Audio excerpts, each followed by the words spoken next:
Thierno Alassane Sall ñu ngi lay nuyu. maa ngi lay fay bu baax na Kumba di nuyu mboolem ñi ñuy déglu. jërëjëf député non inscrit ci assemblée nationale président de la république Diomaye Faye tas sànq assemblée nationale boobu jàpp élection yi le 17 novembre 2024 lu ci sa njëkk a xalaat lu jiitu ñuy xuus. bon man xamoon naa ni dinañ tas assemblée ginnaaw wax nañ ko te loolu moo gën a xaw lu nuroog bu jaatu waaye wax dëgg yàlla ñu ma laajoon yëpp ni ndax dinañ ko tas tey ba président de la république jëlee ni day wax tamit musuma gëm ni que day ñëw weddi lu mu waxoon musuma ko xalaat wax dëgg yàlla ma am ci njàqare lool ndax dafa mel ni Sénégal dañuy foowee suñu kàddu di foowee li tax société mën a nekk maanaam nga wax ñi lay déglu xam ne li nga gëm la président dafa bind assemblée nationale ne leen le 13 de déclaration politique générale di am ambassade étrangère yi am nañu sax ñu ciy waxtaan ak ñun nañu waxante dëgg parce que réew mi situation réew mi daf leen jaaxal ñëpp di xaar crise boobu fan lay mujjee ndeke moom ba mu koy bind amul woon intention maanaam amul woon benn yéene que DPG bi dana am njuuj njaaj lay ko tegoon man nag séntuma ko fa woon ñëpp ñu ma waxtaanal dama leen ne xanaa kay Diomaye mënul bind tënk tàmbale mandaam ci ay naxe muy lu graaw parce que dafa dévaloriser kàddu Sénégal tey dañu waroon wax jour de day national ndax loolu fàtte na ko sax wax ci kàddoom mooy ñu daal di suux ci gaal yi waaye beneen jour de deuil national parce que la parole publique est morte la parole de chef de l'État est morte elle ne vaut plus rien elle a été liquidée par le président de la République et defu ko lu muy pour dab ay caaxaan yi nga xam ne le premier ministre Ousmane Sonko da ko doon caaxaane ba mu nekkaat dëgg du ma dem def déclaration politique générale boo xam ne constitution moo ko tënk maa ngi wax ni Mauritanie keroog la ñu nommé premier ministre motu bu ne tey ay koom bi dafa taxaw année blanche la ñu def 2024 année blanche la depuis décembre ñu ngi ci ay waxu élection donc yéen bu ngeen yegsee guerre bu njëkk bi mooy guerre économique te ñii dee ci géej ñi ñu ngi la koy fàttali activité port yi wàññeeku ñu ngi koy fàttali situation hivernage bi mu la koy fàttali dund gu cher gi tey ñetti nit woon nañ ma ne ma hôpital aw ma lu ma fay facture Sénégalais yi loolu la ñuy yëg mais ngeen war a taxaw pour xeex contre l'économie nga naan damay xeex contre Benno Bokk Yaakaar parce que pouvoir déchu et cetera mais c'est vraiment yéene nañ leen ñoom ñu avancer mais ñoom bëgguñu avancer dafa. léegi le 17 novembre la wax ni ci la ñuy def élection yi yan implication la mën a am ci bu ñu xoolee parrainage bi ñu war a jàpp ak rawatina budget bi nga xam ne waroon naa dem assemblée nationale ak yooyu yëpp texte yi nga xam ni opposé wu nañ ci lu ni mel. xam nga première chose mooy bu ne dañuy def élection dans 2 mois pratiquement mooy date minimale bi te waxugul parrainage bi nag la ñuy defee te ñoom. Conseil constitutionnel wax naa ko plusieurs fois mais dafa mel ni Sénégal booy wax lu am solo nit ñi dañuy jàpp ne da ngay def politique politicienne da nga mer et cetera Conseil constitutionnel wax na ko naka lay def ci parrainage bi tontu na ko ci budget bi nga xam ne amul ko pour organiser élection yi te boo amul budget amoon autorisation pour def loolu nga bëgg a def tontu na ko ci mais mu bañ a fësal li Conseil constitutionnel tontu. moom xam na naka la ñuy defee parrainage moom ak waa Pastef xam nañu parce que avoué na ni que bitam moom mooy fexe ba achever le Benno Bokk Yaakaar mais c'est pas que Benno Bokk Yaakaar la bëgg a achever c'est toute l'opposition parce que li muy imposer Benno Bokk Yaakaar ci opposition lay gën a tar parce que Benno Bokk Yaakaar est quand même beaucoup plus armé financièrement administrativement que le reste donc waxul ci parrainage bi bu ñu xëyee ëllëg ñu bëri nañ ci sangi DGE pour xam parce que parrainage yi dootul nekkati te même bu dee am na peut-être discriminant bi soppi nañ kooku yooyu dafa am implication yu grave te ci ñaari weer bu ngeen fàttalikoo Makumba élection présidentielle ak législative yi weesu mbirum parrainage moo lëmbee woon réew mi ba indi fi ay yëngu-yëngu donc mënuñu ne dañuy demaat ci élection ci app bu gën a gàtt ci anam yu gën a tar pour opposition bi nga xam ne dañ leen bett ba pare wàññi dalee yi te loolu mooy élection yu jaar yoon mënu fi am ñoom loolu la ñu bëgg c'est-à-dire def match boo xam ne xas nañu am 2 buts à 0 ñu ne dañu wàññi temps bi wala retour bi dañ ko def en 15 minutes pour nga bañ a mën a dugal le nombre de buts nécessaire ñu fi wax yëpp ci ay député yi voté nañu loi bi bañ nañu voté loi de xamoon na ni député yooyu duñu voté loi yooyu wax naa ko plusieurs fois ba la ñuy dem assemblée nationale xamoon na ko donc ci wuure la nekk et c'était grave de wuure ak institution réew mi du foofu lañ leen doon xaaree dañ leen xaaree ba ñu ñëwee ñu def un dialogue national boo Sénégalais yëpp ñu tànn institution yu gën ak règle yu gën dem ci ay élection bu boobaa dinañ am peut-être ñoom majorité bu leer ñu doxal lu leer teg projet bu leer boo xam ne Sénégalais yi ngeen ci gis seen bopp mais déggoo mu jaal famille déggoo mu wax ci accident yi pourtant accident yeeg ñuy dem ci géej lu leen réglé waxuma ne yomb na leen mais bokk na ci au lieu ngay ñii nit ñi nañu yoole mais na force de sécurité yi dem def ay indicateurs yu bëri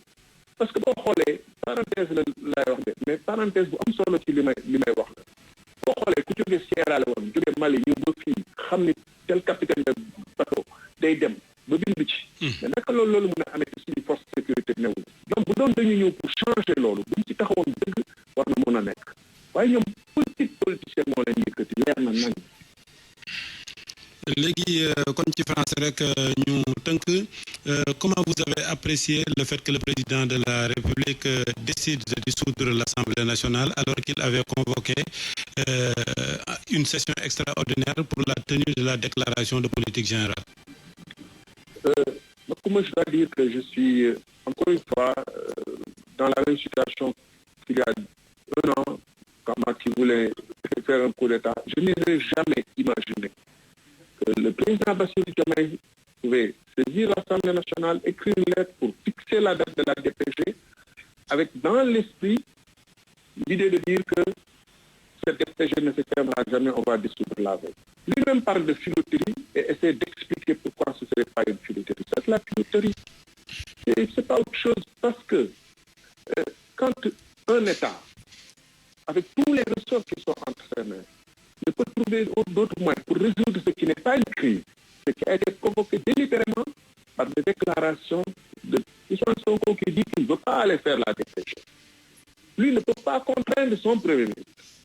Et il dit qu'il veut contraindre une Assemblée nationale. Même s'il avait la majorité à l'Assemblée nationale, ça signifierait que c'est l'hyperprésidentialisme, c'est les autorités fortes et ce n'est pas des institutions fortes. Il dit qu'il ne peut pas contraindre son Premier ministre, il veut contraindre une Assemblée nationale où il n'a pas la majorité. Mais c'est qui se moque-t-il? Et ce pays, d'ailleurs, je regrette qu'il ait commencé sa déclaration sans faire un mot, puisque c'est la première déclaration solennelle qu'il fait à la nation depuis les naufrages tragiques qui ont repris. Il n'a pas dit un mot sur cette situation dramatique. Et pourtant, pour résoudre ces situations dramatiques qu'elle a été élue et qu'ils ont tous ces pouvoirs-là, pas un mot sur ça, pas un mot sur le camion, le bus qui a fait 16 morts sur la route de Ndangana, avec une bombe de gaz à l'intérieur. Pas un mot sur la pirogue qui s'est fracassée l'autre jour. Pas un mot sur cette situation. L'économie du Sénégal qui est en lambeau au point où les activités du port ont baissé drastiquement. Ça veut dire que nos recettes aussi ont baissé drastiquement. Ça veut dire qu'on est à une année économique blanche. Puisque depuis le mois de décembre 2023, jusqu'à ce jour, on est dans la politique politicienne. Et jusqu'à novembre-décembre, avant l'installation de la prochaine Assemblée, on sera dans la politique politicienne. Pendant que nos jeunes meurent en mer, pendant que l'hivernage est dans une situation difficile, pendant qu'on doit préparer la rentrée scolaire, le seul agenda, le seul mot d'ordre qu'ils ont à la bouche depuis des semaines, son Premier ministre et lui, c'est la politique politicienne. Et non pas la grande politique qui convoque les réformes qu'il avait promises au peuple sénégalais, qui convoque un dialogue national où il parlerait aux Sénégalais. Les Sénégalais, ensemble, réécriraient de nouvelles pages en mettant en place des institutions dignes de ce nom et en oubliant cet esprit véritablement pas qui mène la politique sénégalaise et le Sénégal vers le chaos. Oui. Il a annoncé la tenue des élections législatives le 17 novembre 2024, sensiblement à peu près un peu plus de 2 mois. Est-ce que vous pensez que c'est une date raisonnable qui pourrait nous mener vers des élections inclusives et transparentes? Il y a beaucoup de gens qui nous écoutent, qui me reviennent pour dire non, il faut les laisser travailler, il faut comprendre. Mais Ce qui montre qu'ils sont dans le jeu et dans les pièges, c'est que ils ont saisi le Conseil constitutionnel. Ils ne veulent pas donner la réponse du Conseil constitutionnel sur des points. Je présume qu'ils ne peuvent pas n'avoir pas consulté le Conseil constitutionnel sur le budget des élections législatives qui n'avait pas été autorisé par le Parlement. Et donc, ils ne peuvent pas normalement faire cette dépense-là liée aux élections législatives. Premièrement. Deuxièmement, sur le mode de parrainage. En 2 mois et demi, comment organiser? Donc, en moins de 2 mois, puisqu'il faut aussi soustraire le temps de la campagne électorale. Comment organiser le parrainage, le contrôle des parrainages, les contentieux sur les listes et les élections en 2 mois, sachant que à ce jour, au moment où ils fixent la date, les règles du jeu, on nous convoque dans un match de football, on est sur le terrain, on dit le sifflet est donné, on ne connaît pas les règles du jeu. C'est un jeu qui ne s'appelle pas le football. Personne ne connaît pas les règles du jeu. Et ça, c'est quelle élection, c'est quelle démocratie, c'est quelle transparence. Ils avaient révoqué et répudié l'ancien système au nom de sa faillite morale et de son absence de se conformer aux règles de démocratie. C'est pourquoi ceux qui essaient de les défendre doivent savoir qu'ils sont en train de mettre en place des mécanismes, y compris la chasse aux sorcières qui va tenir lieu de campagne électorale. Ils n'ont pas de programme, ils n'ont pas de projet. Ce à quoi il faut appeler les Sénégalais, c'est une chasse aux sorcières. Les rapports des cours des comptes vont leur servir de campagne électorale. Et on aura un brouhaha tel que personne n'aura à cœur d'écouter des programmes parce qu'on va aller montrer des maisons de X, des milliards de Y.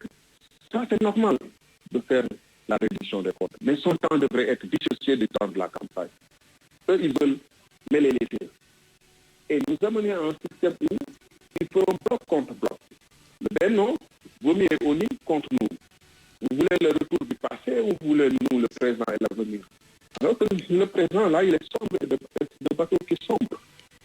Donc, pour conclure sur ce point, la question du budget ne les intéresse pas beaucoup. C'est la question du budget les intéressait. Avant même d'amener le vote de la loi d'orientation budgétaire, ils auraient dû parler de loi de finances rectificative, montrer en quoi cette année 2024 n'est pas une année perdue pour eux parce qu'ils ont remanié les chapitres du budget pour les abonner sur les projets prioritaires qu'ils estiment qui sont différents des projets de Macky Sall pour prévoir la dissolution de l'Assemblée nationale et des élections législatives, mais ils sont dans le jeu.